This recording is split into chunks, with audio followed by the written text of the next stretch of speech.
ओम शांति। आज की तारीख है 13/11/2024 के बाबा के साकार महावाक्य है। मीठे बच्चे सभी को पहले पहले अलफ का पाठ पक्का कराओ। आप आत्मा भाई भाई हैं। बाबा ने प्रश्न पूछा, किस एक बात में श्रीमत मनुष्य मत के बिल्कुल ही विपरीत है? बाबा ने उत्तर दिया, मनुष्य मत कहती है हम मोक्ष में चले जाएंगे। श्रीमत कहती है यह ड्रामा अनादि अविनाशी है, मोक्ष किसी को मिल नहीं सकता। भल कोई कहे यह पाठ बजाना हमको पसंद नहीं, परंतु इसमें कुछ भी कर नहीं सकते। पाठ बजाने आना ही है। श्रीमत ही तुम्हें श्रेष्ठ बनाती है। मनुष्य मत तो अनेक प्रकार की है। ओम शांति। अब यह तो बच्चे जानते हैं कि हम बाबा के सामने बैठे हैं। बाप भी जानते हैं बच्चे हमारे सामने बैठे हैं। यह भी तुम बच्चे जानते हो। बाप हमें शिक्षा देते हैं जो फिर औरों को देनी है। पहले पहले तो बाप का ही परिचय देना है, क्योंकि सभी बाप को और बाप की शिक्षा को भूले हुए हैं। अभी जो बाप पढ़ाते हैं यह पढ़ाई फिर 5 या वर्ष बाद मिलेगी। यह ज्ञान और कोई को है नहीं। मनुष्य मुख्य हुआ बाप का परिचय। फिर यह सब समझाना है हम सब भाई भाई हैं। सारी दुनिया की जो सभी आत्माएं हैं सब आपस में भाई भाई हैं, क्योंकि सभी आत्मा हैं। बाबा कहते सबसे पहले तो आत्मा का पाठ खुद पढ़ो और पढ़ाओ। पहले तो यही पाठ को पक्का करना कि मैं आत्मा हूँ, तभी तुम्हारी बुद्धि में आएगा कि हम सब भाई भाई हैं। सभी अपना मिला हुआ पाठ इस शरीर द्वारा बजाते हैं। अभी तो बाप आए हैं नई दुनिया में ले जाने के लिए, जिसको स्वर्ग कहा जाता है, परंतु अभी हम सब भाई पतित हैं। एक भी पावन नहीं। सभी पतितों को पावन बनाने वाला एक ही बाप है, यानी कि परम पिता परमात्मा है। यह है ही पतित विकारी रावण की दुनिया। रावण का अर्थ ही है 5 विकार स्त्री में, 5 विकार पुरुष में। बाप बहुत सिंपल रीति समझाते हैं। तुम भी ऐसे समझा सकते हो। तो पहले पहले यह समझाओ कि हम आत्माओं का वह बाप है, सभी ब्रदर्स हैं। पूछो यह ठीक है? बताने के बाद पूछना भी है सभी आत्माओं से जिनसे भी आपका परिचय हो, बातचीत हो, कि तुम्हें ये पता है कि मैं आत्मा हूँ। लिखो हम सब भाई भाई हैं। हमारा बाप भी एक है। हम सब सोल्स का वह है सुप्रीम सोल। सही बात। उनको फादर कहा जाता है, यानी कि उनका नाम परमात्मा है, परम आत्मा। हमारा नाम आत्मा है। वो तो मरण जन्म में नहीं आते ना, इसलिए वो कहते हैं तुम मेरे बच्चे हो और भाई भाई हो। यह पक्का बुद्धि में बिठाओ तो सर्वव्यापी आदि की किचड़ा पट्टी निकल जाए। अलफ पहले पढ़ाना है। बोलो यह पहले अच्छी रीति बैठ लिखो। आगे सर्वव्यापी कहता था, अब समझता है सर्वव्यापी नहीं है। हम सब भाई भाई हैं। सब आत्माएं कहती हैं गॉड फादर, परम पिता परमात्मा, यानी कि अल्लाह। पहले तो यह निश्चय बिठाना है कि हम आत्मा हैं, परमात्मा नहीं है। न हमारे में परमात्मा व्यापक है, सभी में आत्मा व्यापक है। आत्मा शरीर के आधार से पाठ बजाती है, यह पक्का कराओ। अच्छा, फिर वह बाप सृष्टि चक्कर के आदि मध्य अंत का ज्ञान सुनाते हैं, क्योंकि वो ज्ञान सागर है। बाप ही टीचर के रूप में बैठ समझाते हैं। लाखों वर्ष की तो बात नहीं, यह चक्कर अनादि बना बनाया है। इक्वल कैसे है इसको जानना पड़े। सतयुग त्रेता पास्ट हुआ, बाबा कहते हैं सतयुग त्रेता पास्ट हुआ, नोट करो, उनको कहा जाता है स्वर्ग और सैमी स्वर्ग। वहां देवी देवताओं का राज्य चलता है। सतयुग में है 16 कला, त्रेता में है 14 कला। सतयुग का प्रभाव बहुत भारी है, नाम ही है स्वर्ग हेवन। नई दुनिया सतयुग को कहा जाता है, उनकी ही महिमा करनी है। नई दुनिया में है ही एक आदि सनातन देवी देवता धर्म। चित्र भी तुम्हारे पास है निश्चय कराने के लिए। यह सृष्टि का चक्कर फिरता रहता है। इस कल्प की आयु ही 5000 वर्ष है। अब सूर्यवंशी चंद्रवंशी तो बुद्धि में बैठा, विष्णुपुरी ही बदल राम सीतापुरी बनती है। उनकी भी डायनेस्टी चलती है ना। 2 युग पास्ट हुए, फिर आता है द्वापर युग। रावण का राज्य, देवताएं वाम मार्ग में चले जाते हैं तो विकार का सिस्टम बन जाता है। सतयुग त्रेता में सभी निर्विकारी रहते हैं। एक आदि सनातन देवी देवता धर्म रहता है। चित्र भी दिखाना है, ओरली भी समझाना है। बाप हमको टीचर होकर ऐसे पढ़ाते हैं, बाप अपना परिचय खुद ही आकर देते हैं। खुद कहते हैं मैं आता हूँ पतितों को पावन बनाने के लिए, तो मुझे शरीर जरूर चाहिए, नहीं तो बाप कैसे करूं। बाबा कहते हैं नहीं तो बात कैसे करूं। मैं चैतन्य हूँ, सत्य हूँ और अमर हूँ। सतो रजो तमो में आत्मा आती है, आत्मा ही पतित, आत्मा ही पावन बनती है। आत्मा में ही सब संस्कार हैं। पास्ट के कर्म व विकर्म का संस्कार आत्मा ले आती है। सतयुग में तो विकर्म होता नहीं, कर्म करते हैं, पाठ बजाते हैं, परंतु वह कर्म अकर्म बन जाता है। गीता में भी अक्षर है, अभी तुम प्रैक्टिकल में समझ रहे हो। जानते हो बाबा आया हुआ है पुरानी दुनिया को बदल नई दुनिया बनाने। जहाँ कर्म अकर्म हो जाते हैं उनको ही सतयुग कहा जाता है, और यहाँ फिर यह कर्म विकर्म ही होते हैं जिसको कलयुग कहा जाता है। तुम अभी हो संगम पर। बाबा दोनों ही तरफ की बात सुनाते हैं, एक एक बात अच्छी रीति समझे। बाप टीचर ने क्या समझाया, अच्छा बाकी है गुरु का कर्तव्य। उनको बुलाया ही है कि आकर हम पतितों को पावन बनाओ। बाबा टीचर भी है और गुरुओं का गुरु सतगुरु भी है। आत्मा पावन बनती है, फिर शरीर भी पावन बनता है। जैसे सोना वैसे जेवर भी बनता है। 24 कैरेट का सोना लेंगे और खाद नहीं डालेंगे तो जेवर भी ऐसा सतो प्रधान बनेगा। अलाएं डालने से फिर तमो प्रधान बन पड़ता है, क्योंकि खाद पड़ती है ना। पहले भारत 24 कैरेट पक्के सोने की चिड़िया था, अर्थात सतो प्रधान नई दुनिया थी। फिर अब तमो प्रधान है। पहले प्योर सोना है, नई दुनिया पवित्र, पुरानी दुनिया अपवित्र, क्योंकि कलयुग हो गया है। अब पवित्र से हम अपवित्र बन गए हैं। खाद पड़ती जाती है, यह बाप ही समझाते हैं, और कोई मनुष्य गुरु लोग नहीं जानते। बुलाते हैं आकर पावन बनाओ। सतगुरु का काम है वानप्रस्थ अवस्था में मनुष्यों को ग्रस्त से किनारा कराना। तो ये सारे नॉलेज ड्रामा प्लान अनुसार बाप ही आकर देते हैं। वह है मनुष्य सृष्टि का बीज रूप। वही सारे वृक्ष की नॉलेज समझाते हैं। शिव बाबा का नाम सदैव शिव ही है। बाकी आत्माएं सब आती हैं पाठ बजाने, तो भिन्न भिन्न नाम धराती हैं। बाप को बुलाते हैं परंतु उन्हें जानते नहीं। वह कैसे भाग्यशाली रथ में आते हैं तुमको पावन दुनिया में ले जाने।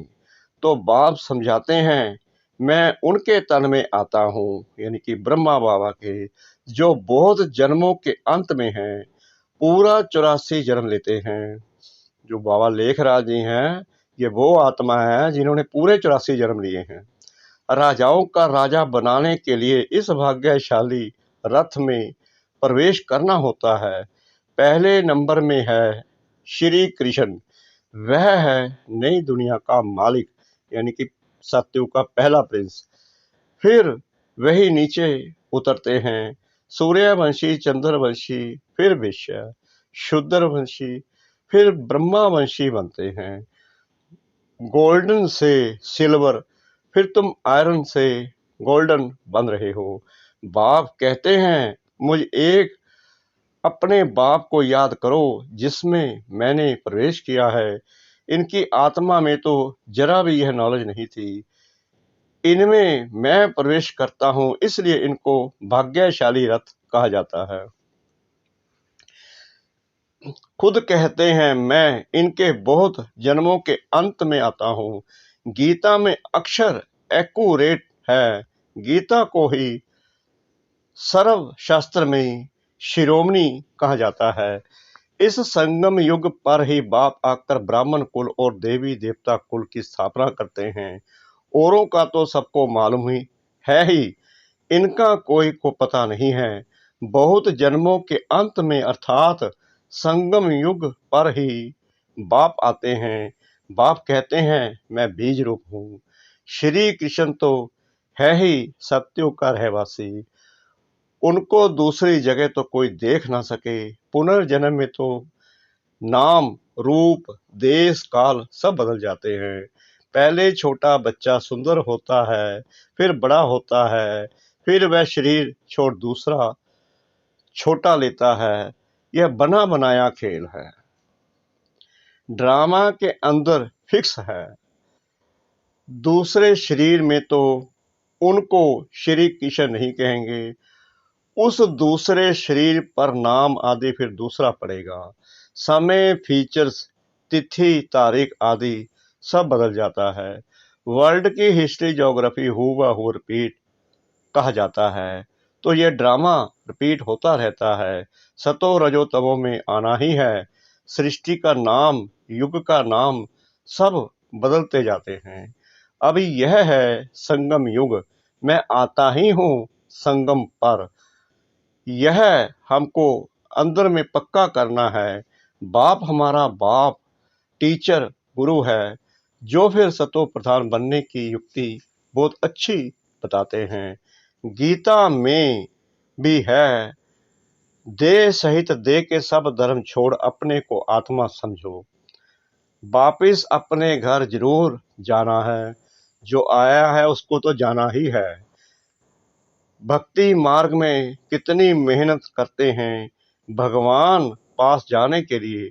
वह है मुक्ति धाम, कर्म से मुक्त हम इनका पोरियल दुनिया में जाकर बैठते हैं। पाठधारी घर गया तो पाठ से मुक्त हुआ। सब चाहते हैं हम मुक्ति पावे, परंतु मुक्ति तो किसको मिल ना सके। ये बाबा ने क्लियर बात कर दी कि मुक्ति किसी को भी नहीं मिल सकती। ये ड्रामा फिक्स है, ये ड्रामा अनादि अविनाशी है। कोई कहे ये पाठ बजाना हमको पसंद नहीं, परंतु इसमें कोई कुछ कर ना सके, कुछ भी कर ले, लेकिन उसको इस पाठ के साथ आना जाना है ही है। यह अनादि ड्रामा बना हुआ है, ये पक्का फिक्स ड्रामा बना हुआ है। एक भी मुक्ति को नहीं पा सकते। वह सब हैं अनेक प्रकार के मनुष्य मत। यह है श्रीमत श्रेष्ठ बनाने लिए, क्योंकि ये भगवान की मत है। मनुष्य को श्रेष्ठ नहीं कहेंगे, देवताओं को श्रेष्ठ कहा जाता है। आजकल तो सभी ने अपने नाम के साथ भी श्री श्री लगा दिया है। श्रेष्ठ यानी कि श्री का मतलब श्रेष्ठ। भगवान से ऊपर कोई भी श्रेष्ठ नहीं है। देवताओं को श्रेष्ठ कहा जाता है। उन्हों के आगे सब नमन करते हैं, तो वह श्रेष्ठ ठहरे ना, परंतु यह भी किसको पता नहीं है। अभी तुम समझते हो कि 84 जन्म तो लेना ही है। श्री कृष्ण देवता है वैकुंठ का प्रिंस, वह यहाँ कैसे आएगा। ना उसने गीता सुनाई, सिर्फ देवता था, इसलिए सभी लोग उनको पूजते हैं। देवता है पावन, खुद पतित ठहरे, कहते भी हैं मुझ निर्गुण हारे में कोई गुण नाही। आप हमको ऐसा बनाओ, शिव के आगे जाकर कहेंगे हमको मुक्ति दो। वह कभी जीवन मुक्ति जीवन बंध में आते ही नहीं, इसलिए उन्हें पुकारते हैं मुक्ति दो। जीवन मुक्ति भी वही देते हैं। अभी तुम समझते हो बाबा और मम्मा के हम सब बच्चे हैं, उनसे हमें अच्छा धन मिलता है। मनुष्य तो बेसमझी से मांगनी करते रहते हैं, बेसमझ तो जरूर दुखी ही होंगे ना, अच्छा दुख भोगने पड़ते हैं। तो यह सब बातें बच्चों को बुद्धि में रखनी है। एक बेहद के बाप को ना जानने कारण कितना आपस में लड़ते रहते हैं, आरफन बन पड़े हैं। वह होते हैं हद के आरफंस, यह हैं बेहद के आरफंस। बाप नई दुनिया स्थापन करते हैं, अभी है ही पतित आत्माओं की पतित दुनिया। पावन दुनिया सत्युग को कहा जाता है, पुरानी दुनिया कलयुग को। तो बुद्धि में यह सब बातें हैं ना। पुरानी दुनिया का विनाश हो जाएगा, फिर नई दुनिया में ट्रांसफर हो जाएंगे। अभी हम टेम्परेरी संगम युग पर खड़े हैं, क्योंकि पुरुषोत्तम संगम युग पर ही भगवान आते हैं। अभी हम पति से पावन बन रहे हैं। कौन बना रहे हैं? परम पिता परमात्मा, क्योंकि वो इस संगम युग पर ही आते हैं, अपनी श्रीमत देते हैं। पुरानी दुनिया से नई बन रही है, नई दुनिया का भी पता है। तुम्हारी बुद्धि अब नई दुनिया में जानी चाहिए। उठते बैठते यही बुद्धि में रहे कि हम पढ़ाई पढ़ रहे हैं, बाप हमको पढ़ाते हैं। स्टूडेंट को यह याद रहना चाहिए, फिर भी वह याद नंबरवार पुरुषार्थ अनुसार रहती है। बाप भी नंबरवार पुरुषार्थ अनुसार याद प्यार देते हैं। अच्छा पढ़ने वाले को टीचर्स जरूर प्यार जास्ती करेंगे। कितना अंतर पड़ जाता है। अब बाप तो समझाते रहते हैं, बच्चों को धारणा करनी है। बाप तो हमें पढ़ाई पढ़ा रहे हैं, लेकिन धारणा तो हमें करनी है ना। एक बाप के सिवाय और कोई तरफ बुद्धि ना जाए। बाप को याद नहीं करेंगे तो पाप कैसे कटेंगे। माया घड़ी घड़ी तुम्हारा बुद्धि योग तोड़ देगी। माया बहुत धोखा देती है। बाबा मिसाल देते हैं, भक्ति मार्ग में हम लक्ष्मी की बहुत पूजा करते थे। चित्र में देखा लक्ष्मी पाम दबा रही है तो उसे मुक्त करा दिया। उनकी याद में बैठते जब बुद्धि इधर उधर जाती थी तो अपने को थप्पड़ मारते थे। बुद्धि और तरफ क्यों जाती है। आखिरीन विनाश भी देखा, स्थापना भी देखी, साक्षात्कार की आश पूरी हुई। समझा अब यह नई दुनिया आती है। बाबा ब्रह्मा बाबा की बात बता रहे हैं। उन्होंने सब साक्षात्कार हुए, उन्होंने सब कुछ देखा। हम यह बनेंगे। बाबा कहते हैं उन्होंने सब कुछ देखा, क्योंकि लक्ष्मी नारायण की चित्र वो फोटो अपनी जेब में रखते थे। बाकी ये पुरानी दुनिया तो विनाश हो जाएगी, पक्का निश्चय हो गया। अपनी राजधानी का भी साक्षात्कार हुआ तो बाकी इस रावण के राज्य को क्या करेंगे। जबकि स्वर्ग की रजाई मिलती है, यह हुई ईश्वरीय बुद्धि। ईश्वर ने प्रवेश कर यह बुद्धि चलाई। ज्ञान कलश तो माताओं को मिलता है, तो माताओं को ही सब कुछ दे दिया। तुम कारोबार संभालो, सबको सिखलाओ। सिखलाते सिखलाते यहाँ तक आ गए। एक दो को सुनाते सुनाते देखो अब कितने हो गए हैं। मधुबन की बात सुना रहे हैं बाबा। आत्मा पवित्र होती जाती है, फिर आत्मा को शरीर तो पवित्र चाहिए, समझते भी हैं, फिर भी माया भुला देती है। तुम कहते हो 7 रोज पढ़ो, तो कहते हैं कल आएंगे, दूसरे दिन माया खलास कर देती है, आते ही नहीं। भगवान पढ़ाते हैं तो भगवान से नहीं आकर पढ़ते हैं, कहते भी हैं हाँ जरूर आएंगे, परंतु माया उड़ा देती है, रेगुलर होने नहीं देती है। जिन्होंने कल पहले पुरुषार्थ किया वह जरूर करेंगे, और कोई हट्टी है नहीं। बाबा कहते हैं और कोई हट्टी ही नहीं है, कोई और पढ़ाई ऐसी पढ़ा ही नहीं सकता है। तुम पुरुषार्थ बहुत करते हो, बड़े बड़े म्यूजियम बनाते हो, जिन्होंने कल पहले समझा है वही समझेंगे। विनाश होना है, स्थापना भी होती जाती है। आत्मा पढ़कर फर्स्ट क्लास शरीर लेगी, एम ऑब्जेक्ट यह है ना, यह याद क्यों नहीं पढ़ना चाहिए। अभी हम नई दुनिया में जाते हैं, अपने पुरुषार्थ अनुसार अच्छा मीठे मीठे सिकलते बच्चों प्रति माता पिता बाप दादा का याद प्यार और गुड मॉर्निंग। रूहानी बाप की रूहानी बच्चों को नमस्ते। हम रूहानी बच्चों की रूहानी बाप दादा को श्रद्धा भरी प्रेम भरी नमस्ते। शुक्रिया बाबा, शुक्रिया बाबा, शुक्रिया बाबा, इस मीठी मीठी मीठी मुरली के लिए। धारणा के लिए मुख्य सार। नंबर 1, बुद्धि में सदा याद रहे कि अभी हम थोड़े समय के लिए संगम युग में बैठे हैं। पुरानी दुनिया विनाश होगी तो हम नई दुनिया में ट्रांसफर हो जाएंगे, इसलिए इससे बुद्धि योग निकाल देना है। नंबर 2, सभी आत्माओं को बाप का परिचय दे कर्म अकर्म विकर्म की गुहा गति सुनानी है। पहले अल्फ का ही पाठ पक्का कराना है। वरदान सतगुरु परमपिता परमात्मा जी का श्रेष्ठ प्राप्तियों के प्रत्यक्ष फल द्वारा सदा खुशहाल रहने वाले एवर हेल्दी भव संगम युग पर अभी अभी किया और अभी अभी श्रेष्ठ प्राप्ति की अनुभूति हुई, यही है प्रत्यक्ष फल। सबसे श्रेष्ठ फल है समीपता का अनुभव होना। आजकल साकार दुनिया में कहते हैं कि फल खाओ तो तंदुरुस्त रहेंगे, हेल्दी रहने का साधन फल बताते हैं, और आप बच्चे हर सेकंड प्रत्यक्ष फल खाते ही रहते हो, इसलिए एवर हेल्दी हो ही।